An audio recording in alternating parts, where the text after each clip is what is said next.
Ce que personne ne mange, ni nous, ni nos animaux, trouve encore preneur. Ça, c'est le travail de Bruno. Il est directeur des abattoirs d'Ussel en Corrèze. Une fois les morceaux consommables vendus, il trie le reste. Vous voyez ces boyaux qui vont être utilisés pour faire des cordages, des guitares, des violons ou autres. Voilà une des autres utilisations qu'on peut faire avec le porc. Encore une autre utilisation avec les oreilles, voilà, clandestine à la fabrication de produits cosmétiques, des masques pour les cheveux, des crèmes visage. Vous voyez, c'est ce qu'on appelle le gras, hein, c'est du gras, vous voyez. Hein. Je vous fais noter l'aspect gras et très tendre de cette partie du porc et qui se destine à fabriquer le rouge à lèvres que ces dames utilisent grassement et qui vous permet, lorsque vous vous embrassez, d'avoir un porc entre vous. Aujourd'hui, c'est justement du gras que Bruno doit livrer à un laboratoire cosmétique. Nous n'avons pas été autorisés à filmer cette étape de la transformation du porc, mais dans cette pharmacie, la propriétaire nous confirme qu'on trouve bien du gras de porc dans les rouges à lèvres.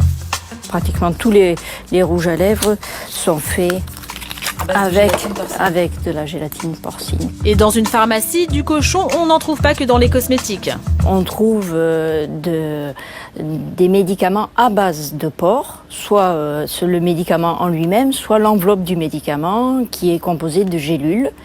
Chaque fois, comme vous pouvez le constater, on a cette pellicule est faite à base de gélatine.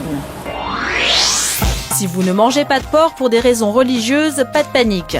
Gabriel Elfassi est rabbin en banlieue parisienne. Il est très clair, quelle que soit la religion, quand il s'agit d'un médicament, il n'y a aucune interdiction.